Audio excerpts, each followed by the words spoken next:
Bonjour tout le monde, j'espère que vous allez bien. Bienvenue à Bien commun podcast, un podcast dans lequel Éric-Olivier Boivin et moi-même, Évric Bouchard-Desruisseaux, tentons de mieux comprendre certains enjeux environnementaux du 21e siècle. Donc aujourd'hui, on tentait de comprendre pourquoi est-ce que c'est si difficile de mieux et moins consommer. Donc on a été très bien accompagné par Madame Laure Sollet, qui est professeure à l'Université Laval en sciences de la consommation. Yes. Je te laisse faire un petit topo de notre rencontre avec Laure. Ben merci Évric, très bien fait. Écoute, je prends le relais là. En gros, vous mettez de l'avant quelques éléments qu'on a abordés dans l'épisode.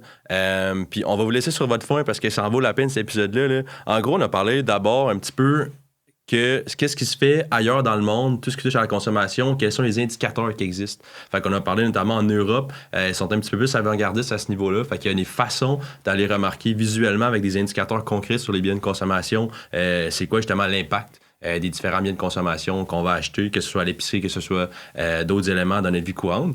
Puis aussi, c'est notre conclusion de l'épisode, je pense. Mais tu sais, en gros, là, l'idée, c'est que souvent, l'être humain, on a tendance à être paresseux, on a tendance à tomber dans nos habitudes facilement. Tu sais, ce qu'on a parlé avec Laure, c'est beaucoup de se dire... Faut pas hésiter à questionner justement nos choix, nos habitudes, nos décisions. Justement, encore une fois, les exemples concrets de ça, c'est nos déplacements, notre alimentation. Fait que tu sais, pas prendre pour acquis que je prends ma voiture, pas prendre pour acquis que je vais manger de la viande ce soir. Juste de se questionner, puis d'éviter de faire des changements de A à Z, de juste faire des petits changements au fur et à mesure dans sa vie. Puis c'est ça, au final, là, qui va faire une différence. Fait que c'est pas mal ça, je pense. Bien résumé. Yes. Donc, bonne écoute tout le monde. Bonne écoute.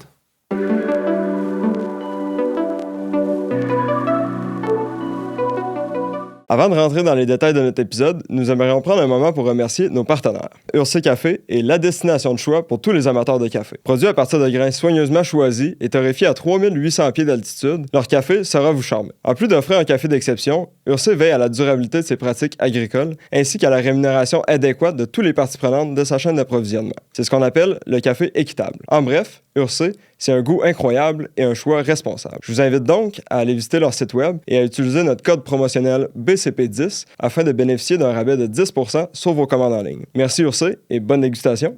On est fiers de vous présenter notre partenaire Décapeur AC. Décapeur AC, entreprise de laquelle je suis l'heureux propriétaire, c'est une entreprise québécoise qui, depuis 1979, redonne vie aux meubles et armoires grâce à des techniques artisanales qui privilégient la restauration plutôt que le remplacement. La mission de Décapeur AC, réduire le gaspillage, prolonger la durée de vie des objets, puis contribuer à un mode de vie plus responsable. Et ça, c'est tous des valeurs qui concordent avec celles de Bien commun podcast. Écoutez, on vous invite à aller visiter le site web de Décapeur AC ou décapeur.com pour découvrir leur service puis voir comment vous aussi, vous pouvez faire un choix durable en matière d'aménagement et de mobilier dans votre espace de vie.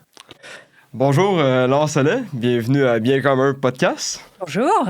Ça va bien? Mais ça va bien, je suis ravie d'être là. Oui, on est ravis de te recevoir sur le plateau.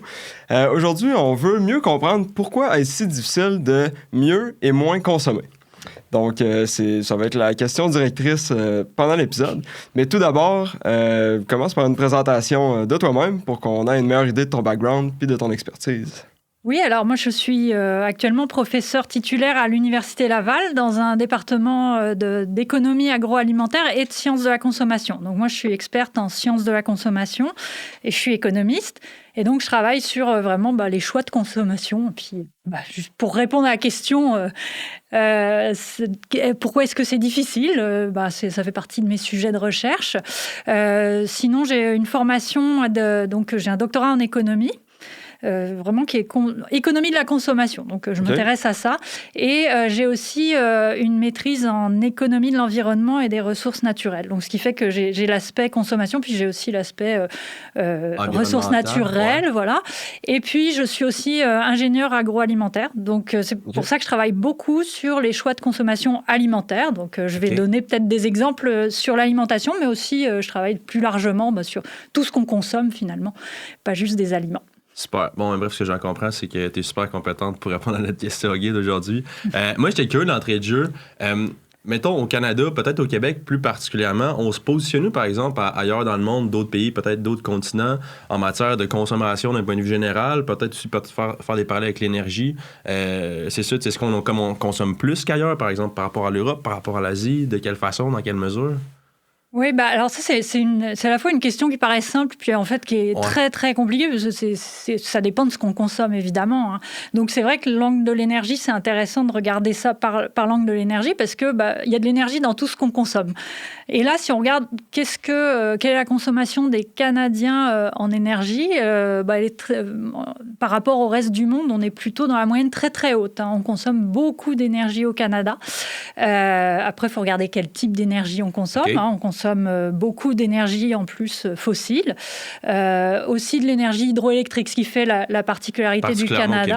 Et puis, c'est ce que j'allais dire, c'est un peu différent au Québec, où là, on consomme surtout... en tout cas, notre électricité, elle est très hydroélectrique, en grande partie, quasiment à 100%, ce qui fait notre particularité. Alors après, ce qu'on regarde, donc, c'est notre consommation, oui, elle est largement supérieure.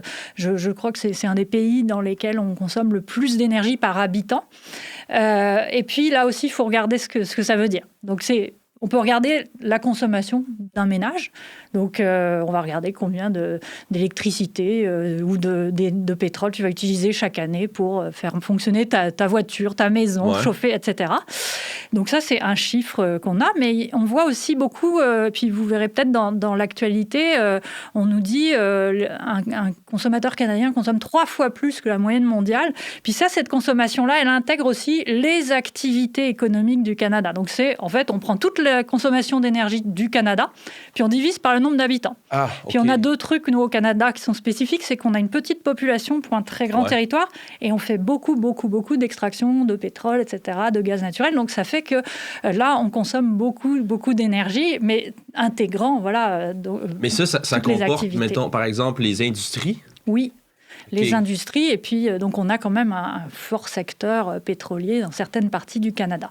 Alors après, il y a une autre façon aussi de regarder ça, c'est les émissions de gaz à effet de serre. Donc là, ça nous donne aussi une autre information sur la façon dont on consomme. Ça, c'est plus l'impact qu'on aurait sur l'environnement. Ouais, c'est ça. Parce qu'on peut consommer beaucoup d'énergie, mais si c'est de l'énergie renouvelable, l'impact environnemental est plus faible. Absolument. Donc, il faut venir quantifier ça. Voilà. Et là, si tu regardes ça, et que tu compares le Québec avec le reste du Canada, tu vas voir que le Québec est très, très en dessous de la moyenne canadienne. Ça, c'est la première chose. En termes d'émissions de gaz à effet de serre, de l'hydroélectricité. Grâce ou à cause, effectivement, l'hydroélectricité, qui occupe une part très importante de nos sources d'électricité et d'énergie au Québec. Ça, c'est la première chose. Puis, ce qu'il faut dire aussi, c'est que le Canada est dans le top 10, on va dire, de la consommation. Si on regarde juste le Canada en matière générale, la consommation les émissions de gaz à effet de serre par habitant sont très, très, très élevées.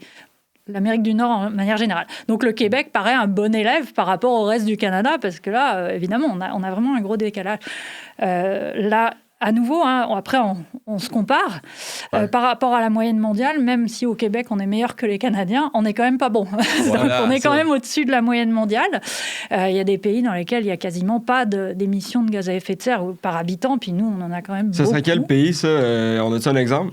Les pays dits en développement, puis notamment si on regarde l'Inde, par exemple, l'Inde, le Pakistan, qui ont beaucoup de population. Très dense. Par habitant, leurs émissions de gaz à effet de serre sont quand même assez faibles.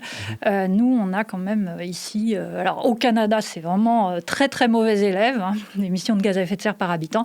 Et puis, même au Québec, où on est un peu meilleur, on est quand même... En fait, on est équivalent au Québec à la moyenne européenne. Union européenne en tout cas, ça va vers le mieux, mais c'est quand même très élevé. Puis je suis curieux, mettons, cette valeur-là de comportement énergétique, si on le veut, du Québec et donc de l'Union européenne, c'est similaire par rapport à, mettons, la Chine ou l'Asie. C'est dans quelle mesure qu'on est, 10 fois plus énergivore que... Non, c'est pas 10 fois plus. C'est ça, il y a tellement de façons de compter que c'est un petit peu... c'est assez difficile à dire. De quelle ampleur est l'écart? Ça, je ne saurais pas le dire. Malheureusement, j'ai pas les chiffres exacts. Donc je préfère pas dire de bêtises. En revanche, ce qu'on voit, c'est que en Chine, ça augmente beaucoup. C'est ça. En tout cas, il y a le risque que ça augmente beaucoup parce que c'est un pays qui s'est développé très rapidement dans les dernières décennies. Donc il y a eu comme une espèce de passage, une transition. Mais maintenant, la Chine est en train de prendre des mesures assez drastiques parce qu'ils ont pris conscience aussi de ce problème d'émissions de gaz à effet de serre. Et donc, là, en ce moment, on parle beaucoup de la COP29. Ça fait partie des éléments où on se dit peut-être qu'il y a moyen d'aller, de bouger, de réduire quand même les émissions planétaires, parce que ces pays-là ont pris conscience du problème. Et donc, peut-être qu'ils ne vont pas prendre la même trajectoire que nous, on a prise à un moment donné, puis qui nous a amenés où on est. Mais typiquement, actuellement, les pays développés vont émettre plus de CO2 qu'un pays en voie de développement ou qui est un pays qui est quand pas même, ouais. par rapport à... Et puis, c'est vraiment le débat à la COP29, la COP de manière générale, hein, c'est que finalement, nous, on a émis beaucoup de gaz à effet de serre. On en émet quand même toujours beaucoup par habitant à cause de nos modes de vie. Hein. Ouais, et puis, y a des pays qui sont en développement qui se disent, nous aussi, on veut... Là, c'est notre tour là, d'atteindre le niveau de consommation. C'est légitime, dans un sens. Là. En tout cas, c'est légitime. C'est compréhensible tout à fait. Puis on se dit, on va dire, maintenant, passer directement à la voiture électrique, etc. Mais c'est-à-dire, nous, on est passé à travers un confort de vie, etc., qui est quand même énorme. Donc, ces pays-là, c'est légitime qu'ils nous demandent de faire plus d'efforts pour améliorer les choses. Ouais. Donc là, en ce moment... si on revient au Québec, par exemple, on consomme beaucoup d'énergie, beaucoup de biens de consommation aussi. Oui. Est-ce qu'on est conscient de l'impact environnemental de cette consommation-là? Ou c'est comme c'est acquis puis on y pense pas trop? Ça ressemble à quoi du point de vue du consommateur? On est conscient, mais ça se traduit pas forcément dans des comportements. C'est-à-dire que, à nouveau, ça dépend de comment on regarde la question. Si on regarde les enquêtes d'opinion, par exemple, au moment des élections, il y en a une au moment des élections fédérales, les dernières qu'il y a eu, on demande aux Canadiens, aux Québécois, là, c'est quoi votre préoccupation principale? Puis, en général, l'environnement arrive très, très haut, voire en premier. Okay. Bon, alors maintenant, ça a peut-être un peu changé parce qu'il y a eu la crise économique. Donc, c'est vrai que des choses comme les prix, etc., qui étaient peut-être deuxièmes, sont passées devant l'environnement. Mais on est quand même très, très haut. Et pourquoi? Parce que ça se voit, hein, les changements climatiques, là, maintenant, là, on les voit, on les sent, il y a des inondations, il y a des feux de forêt, etc. Puis on en vit beaucoup au Canada, donc les gens se disent qu'ils sont très, très préoccupés. Par contre, après, quand ils arrivent au supermarché, ils ne vont pas forcément faire des choix de consommation qui vont refléter ces préoccupations. Les babines ne suivent pas toujours les bottines. Exactement. Je ne l'aurais pas dit comme ça, mais c'est tout à fait ça.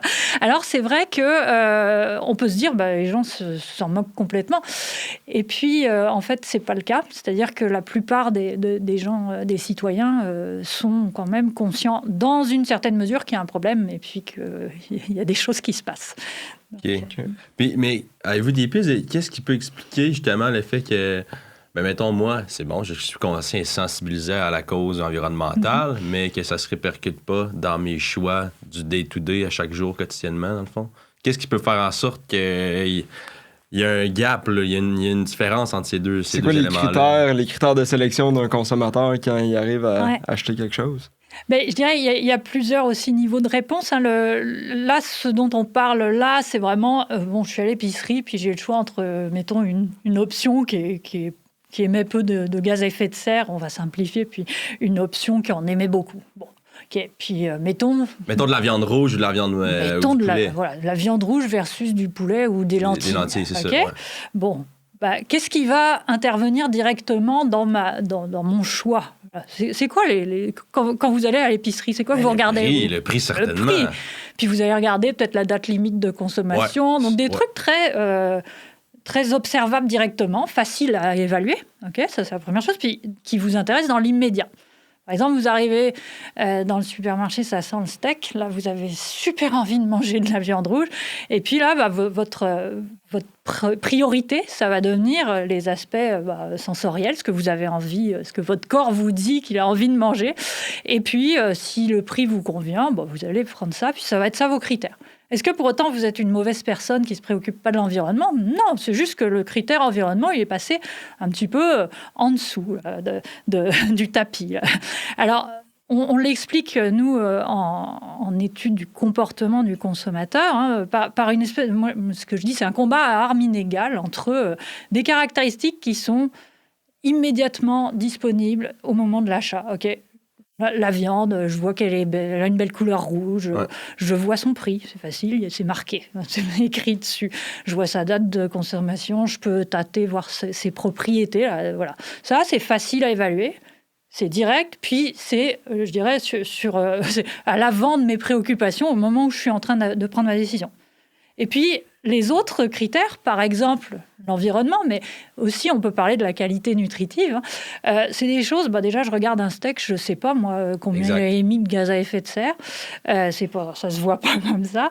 Et puis en plus, mettons que je vienne avec l'envie d'acheter quelque chose qui soit peu émetteur de gaz à effet de serre. Okay, j'arrive, je vois un steak, je ne sais pas combien il émet, et puis je vois un poulet, je ne sais pas. Bon, j'achète le steak. Comment je vais savoir que j'ai fait une erreur ? Maintenant, on va comparer avec... C'est pas quantifié. Non, c'est ça. Non, c'est ça. Puis je peux pas le voir directement, je peux pas le vérifier, puis j'ai jamais ce qu'on appelle du feedback, quoi. J'ai jamais ça. Alors que si je fais une erreur, par exemple, j'achète un steak, puis en fait, j'aime pas ça. Je vais le savoir quand je vais le goûter. Je vais dire, c'est pas bon, j'en rachèterai pas. Mais là, jamais je sais, j'ai pas mon steak qui me regarde droit dans les yeux, puis qui me dit, mais moi, j'ai émis beaucoup de gaz à effet de serre. Et puis, de la même façon, mettons qu'on en achète du steak, puis on le sait, nous, que c'est pas bon pour la planète. Est-ce que pour autant, vous allez sortir du magasin, puis là, vous allez avoir d'un coup... un nuage de gaz à effet de serre au-dessus de la non, tête. c'est ça. Donc, en fait, l'impact, il est collectif. C'est pas vous qui allez avoir du mal à respirer, c'est peut-être votre enfant ou le mien ou le fils de votre voisin ou le petit-fils. Donc, c'est pas immédiat, c'est collectif, c'est pas facile à évaluer, c'est compliqué. Mais ça, c'est le combat éternel des changements climatiques. Comme tu as dit tantôt, ce qui fait en sorte qu'on est conscientisé et qu'on met l'environnement dans le top de la liste de nos priorités, c'est le fait qu'on commence à constater les conséquences. Ça, c'est la nature humaine, je pense. Tant que tu ne constates pas les conséquences ou les impacts d'un choix, tu ne vas pas agir. Exactement. Mais tu comprends que là, tu es au supermarché, puis l'impact, tu ne le verras pas immédiatement tout de suite. Ouais. Donc là, tu fais un choix immédiat. Puis les conséquences, tu les observes peut-être plus tard. Est-ce que tu relis vraiment ça ? Ah oui, le 27 avril, là, j'ai acheté un steak, c'est de ma faute, tout ça. Donc, c'est pour ça qu'il y a ce décalage entre... Oui, je suis conscient qu'il y a des problèmes climatiques, je vois bien. Puis, il faut qu'on change nos pratiques de consommation. Puis, on peut tous identifier, faire notre introspection, puis identifier des trucs où on aurait pu faire autrement. Mais... Alors ça, c'est vrai. Puis ce qui est vrai aussi, c'est que quand on fait nos choix au quotidien, c'est pas forcément la chose qui va être très facile à intégrer dans nos choix. C'est ça. Donc l'enjeu, c'est de le rendre plus facile. Mais c'est ça, c'est pas présenté. Donc quand on est rendu à faire le choix, il n'y a rien qui va nous faire pencher plus d'un côté que de l'autre, sauf notre appétit ou notre besoin immédiat. Là. Mais donc, moi, m'amène la réflexion, le commentaire d'Evric, c'est vers là que je voulais m'en aller. On a parlé tantôt, on suppose que tel type de viande ou tel produit est plus, a émis plus de GES qu'un autre. Mais pourquoi pas l'indiquer à l'aide d'un indicateur justement clair, au même titre qu'on a le prix, qu'on a le nom de la viande, sa coupe. Pourquoi pas dire, parfait, voilà, j'ai tant d'émissions de GES induites par cet aliment-là. C'est-tu quelque chose qui est envisageable à court, moyen terme? Pourquoi ça se fait pas actuellement? Alors, pourquoi ça ne se fait pas ? Ça, c'est au niveau politique qu'il faudrait le demander. Mais oui, c'est envisageable. Et puis, il y a certaines zones du monde dans lesquelles ça commence à se faire. En Europe, ils ont toute une réflexion sur qu'est-ce que ça devrait être, un étiquetage environnemental sur un produit. Mais on l'a déjà pour certains produits. Quand vous achetez de l'électroménager, vous avez de la consommation énergétique. C'est pas les gaz à effet de serre, mais il y a des indicateurs. Moi, je viens de France. En France, c'est obligatoire depuis des années sur les produits électroménagers. On a une lettre, et puis on voit si c'est A, c'est que c'est bon, ça ne consomme pas beaucoup. Puis si c'est E, on sait ce qu'on achète. On peut comparer les produits. Donc pourquoi pas le faire sur l'alimentation ? C'est sûr que c'est une façon finalement de rendre l'évaluation de ça facile immédiatement au moment de l'achat. Ouais. Donc nous, dans nos recherches, on étudie justement qu'est-ce qu'on pourrait mettre comme système pour aider le consommateur à prendre en compte, en tout cas, cette caractéristique-là dans ses choix. Après, on ne va pas le forcer à prendre le produit A, mais qu'il sache au moins, OK, j'ai A, B et E. Si je choisis E, je sais, au moins, je l'ai fait en connaissance de cause. Donc, ça, c'est faisable. Il y a quand même un gros enjeu, puis on l'a en particulier au Québec, c'est les données.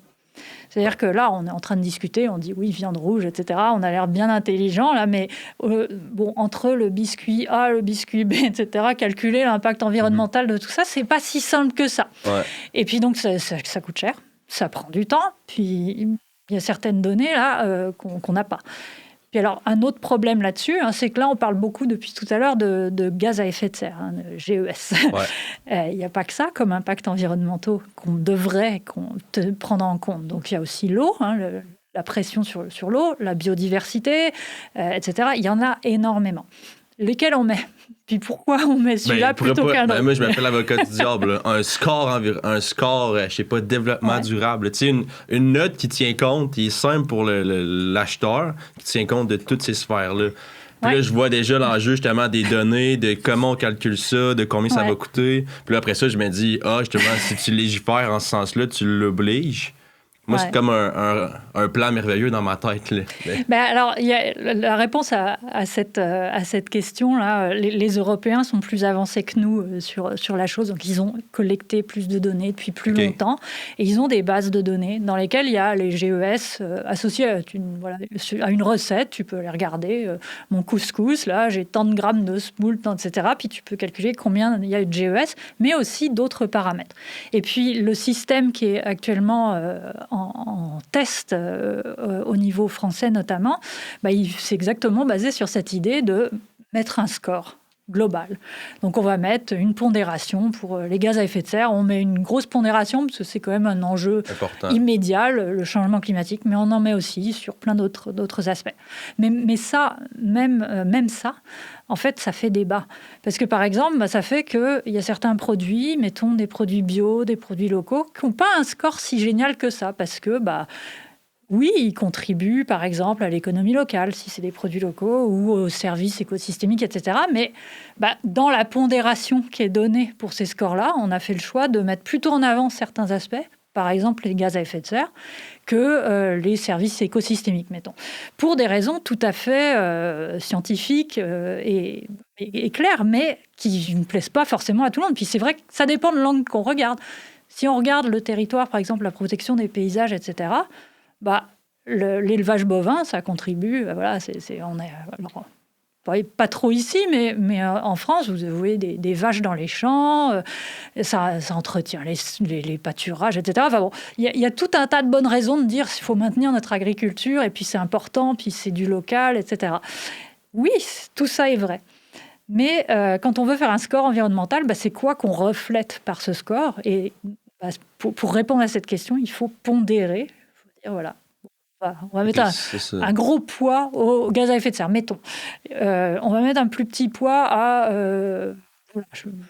la contribution au paysage. Oui, c'est important, mais... Puis après, il y a toujours quelqu'un qui va avoir une objection, qui va dire, mais là, ça veut dire que tel produit, il est pas... Enfin, tu préférais qu'on l'enlève et puis qu'on aille importer des lentilles de l'autre bout du monde. En fait, d'un point de vue de gaz à effet de serre, par exemple, ça pourrait avoir du sens.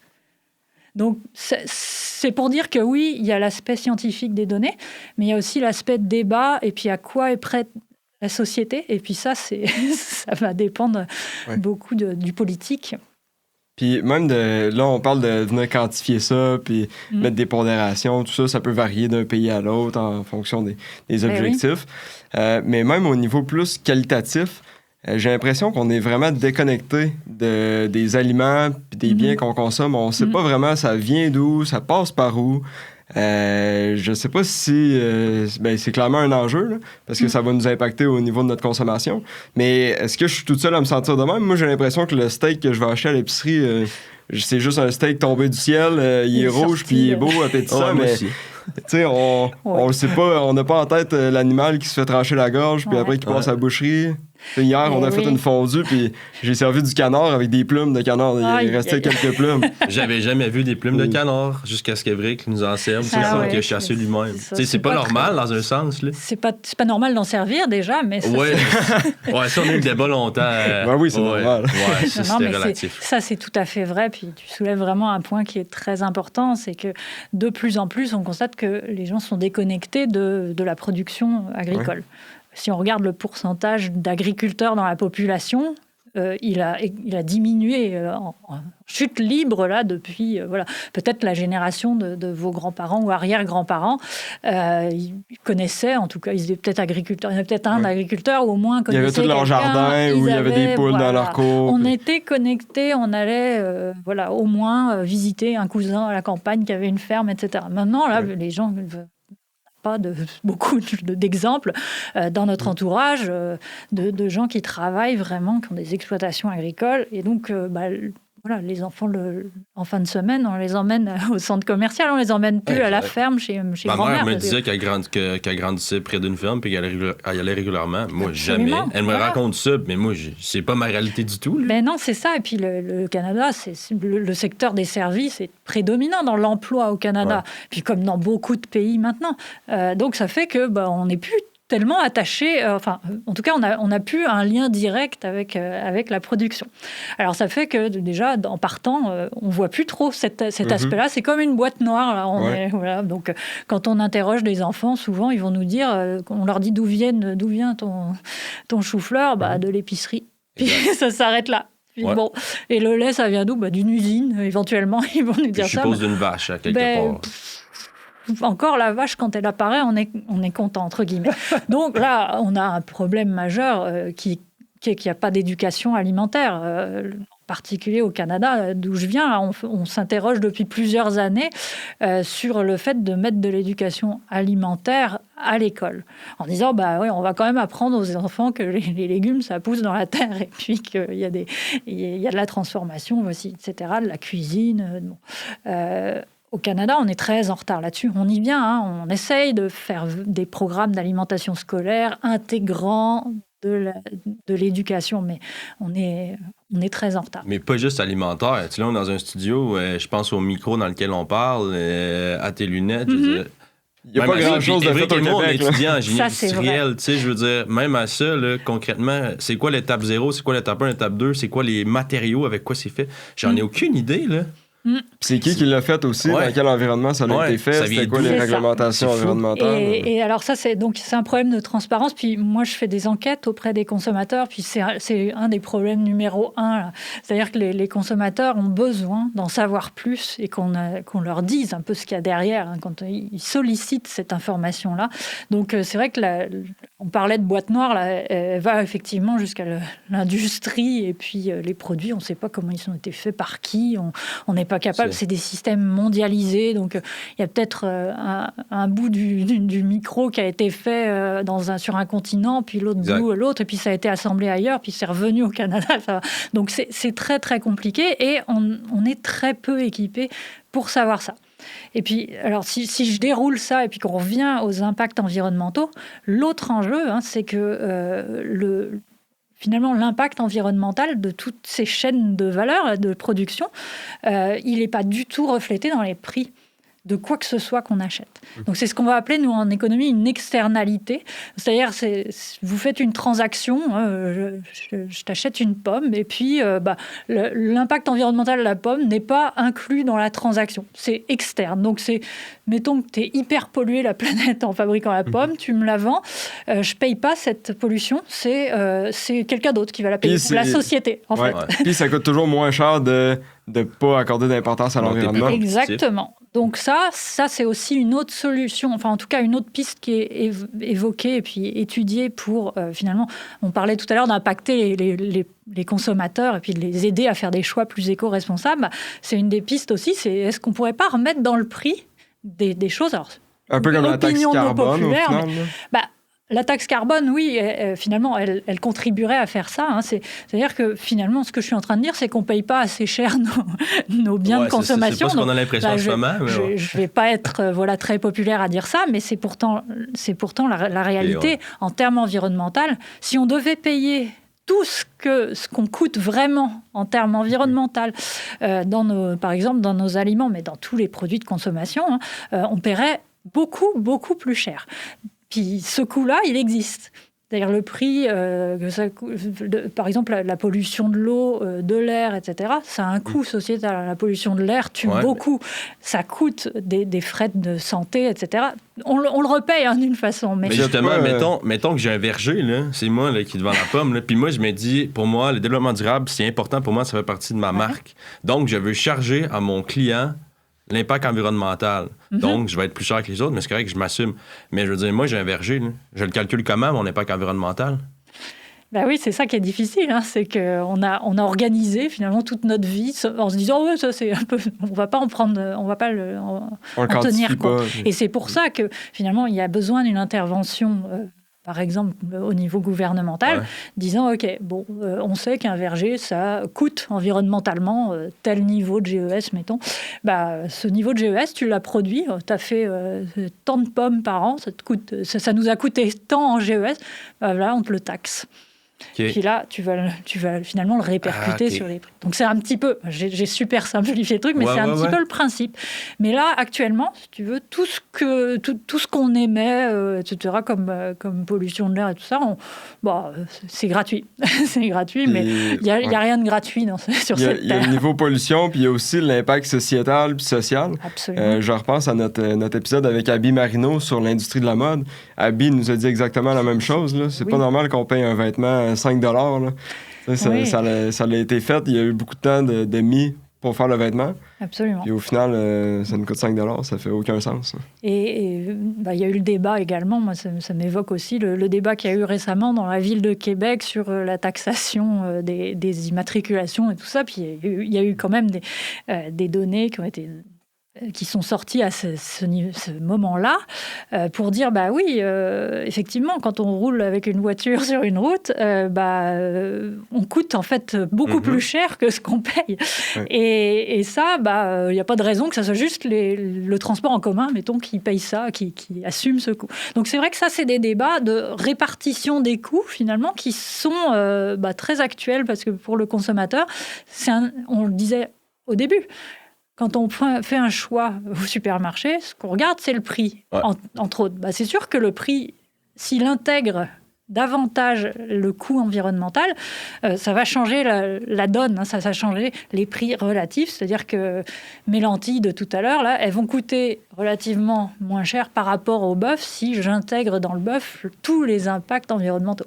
Alors bon, à nouveau, opinion impopulaire, mais c'est la réalité. C'est ça que, en tant qu'économiste, on peut dire. Et en tant que consommateur, là, quand on achète un bien ou un aliment à l'épicerie, on a le prix qui nous impacte. Ensuite de ça, on a les ingrédients, encore pour notre propre santé. On a les valeurs nutritives, mais on n'a rien justement pour l'environnement.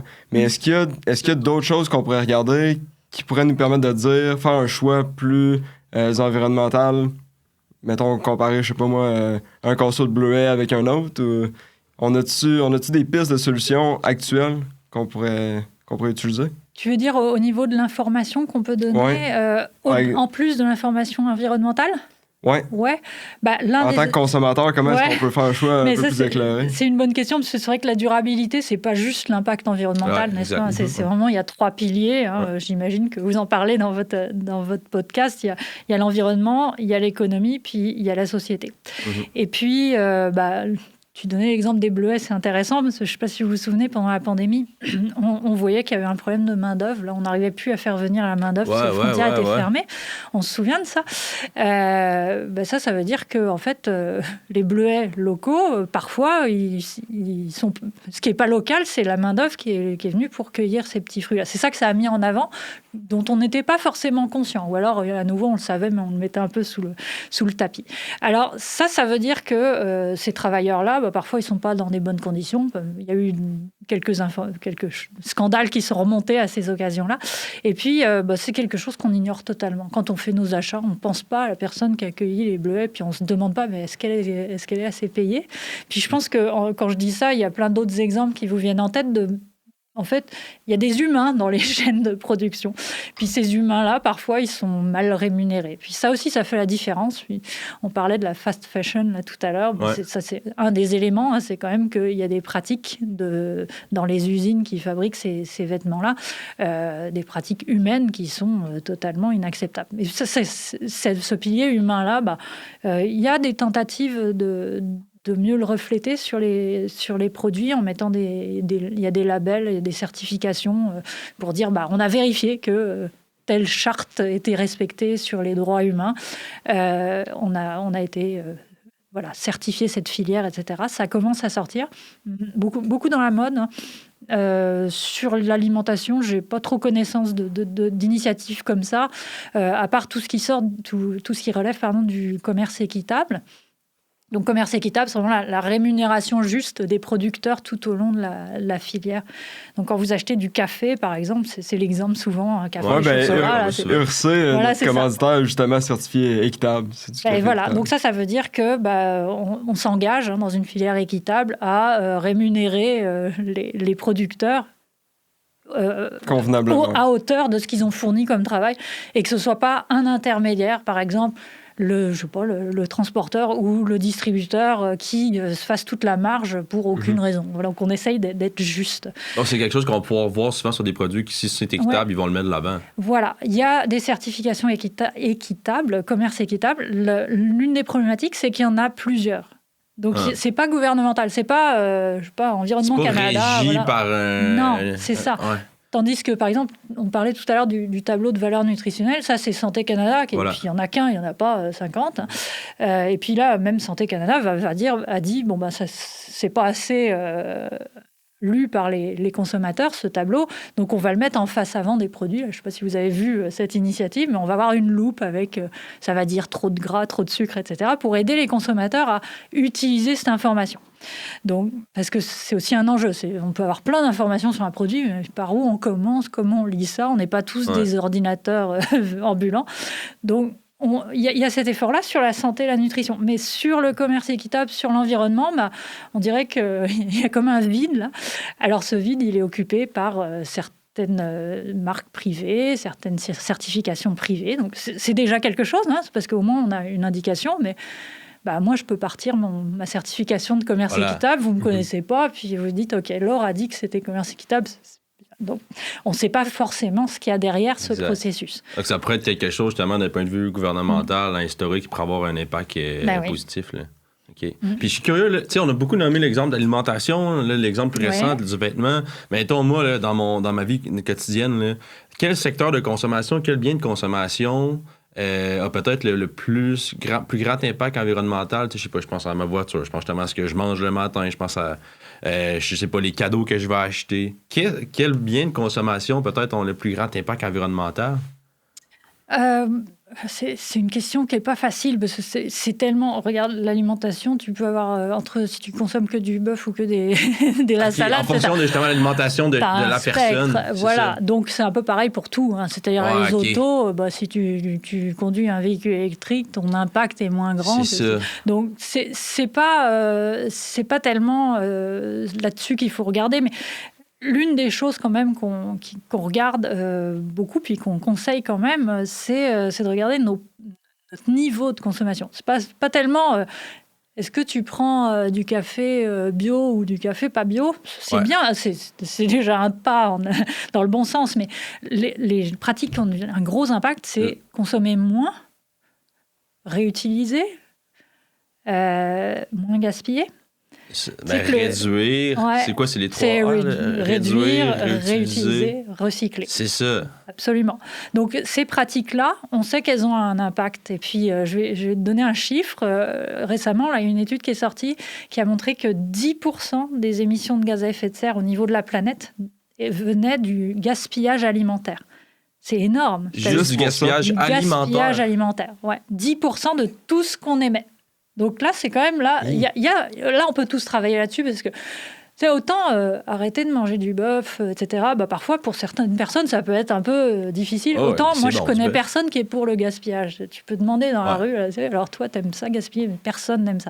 Donc, je pense qu'il y a vraiment quelque chose à faire sur les pratiques de gaspillage. Et puis, là, je parle de l'alimentation, parce que ça a un impact vraiment majeur, mais on peut parler à nouveau des vêtements, on peut parler de plein de choses où on en achète beaucoup. On surconsomme. On surconsomme à peu près dans toutes les sphères de notre consommation, puis ça, c'est quelque chose sur lequel on peut travailler.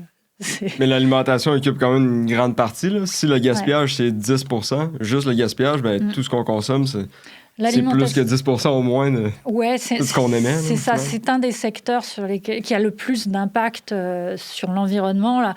Selon les études, c'est au niveau mondial, entre 25 et 35% des émissions mondiales qui sont reliées à l'alimentation.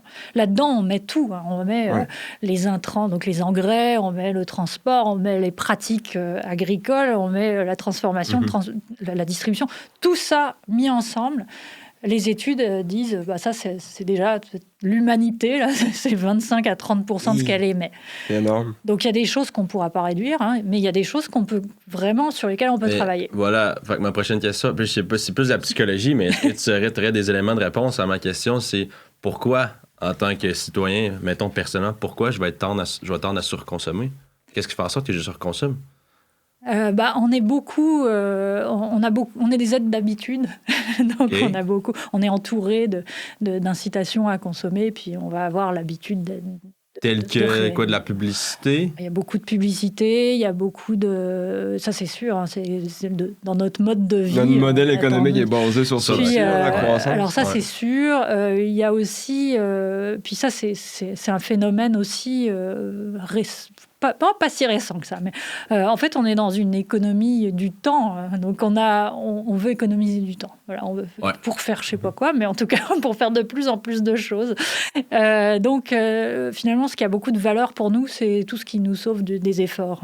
Des repas préparés, par exemple. Puis moi, je suis le premier à en avoir utilisé et à en essayer. Mais à la base, l'être humain est paresseux. Là. On tente toujours vers le moindre effort. Voilà. Absolument.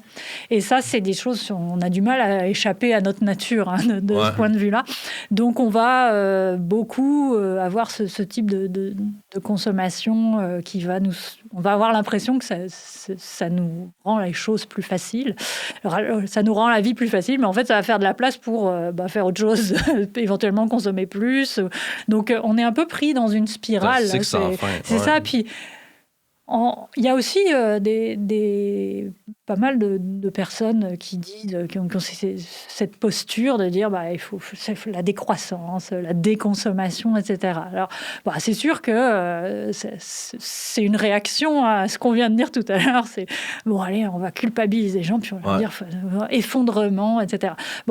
Alors déjà, c'est pas très attractif là, si je dis ça. Je pense au prochain repas de Noël. Là, si je dis il faut arrêter, on arrête tout, etc. C'est difficile, pas de cadeaux.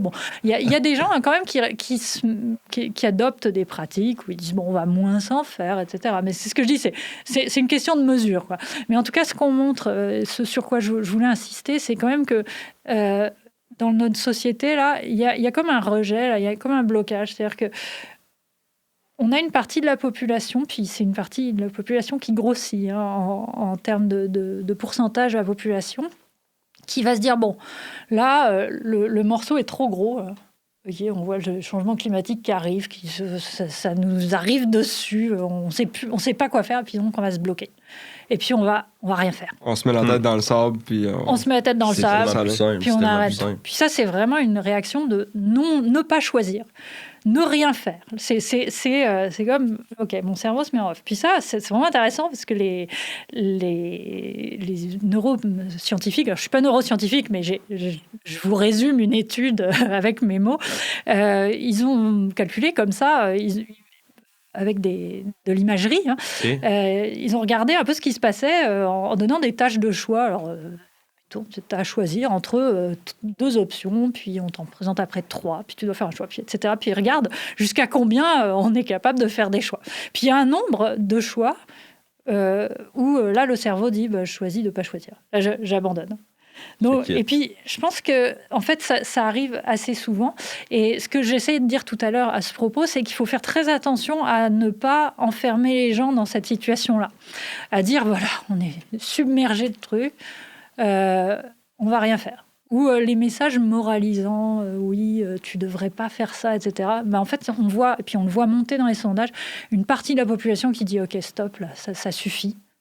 Puisque c'est comme ça, je vais faire un truc pire. » C'est ça, mais c'est si simple de juste rien faire versus « Ah là, il faut que je sois conscientisé, il faut que je pose des actions. » Puis après ça, t'embarques dans un cycle. « Ah, mais OK, mais mettons, moi, je fais ça, là. Mais il y en a un autre à côté de moi, il décide de pas le faire. Pourquoi moi, je le ferais? » Exactement. Ça tourne dans Tu peux ta te sentir tête. coupable aussi. Là. Tu fais trois choses qui sont bonnes pour l'environnement dans 3 secteurs différents, mais il y a 2 choses que tu fais de moins bien.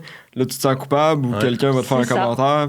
Puis là, mais c'est exactement. Donc, négatif. on est capable de faire des gros efforts sur une petite période de temps, mais des efforts dans la durée, il faut doser. Il faut se doser nos efforts.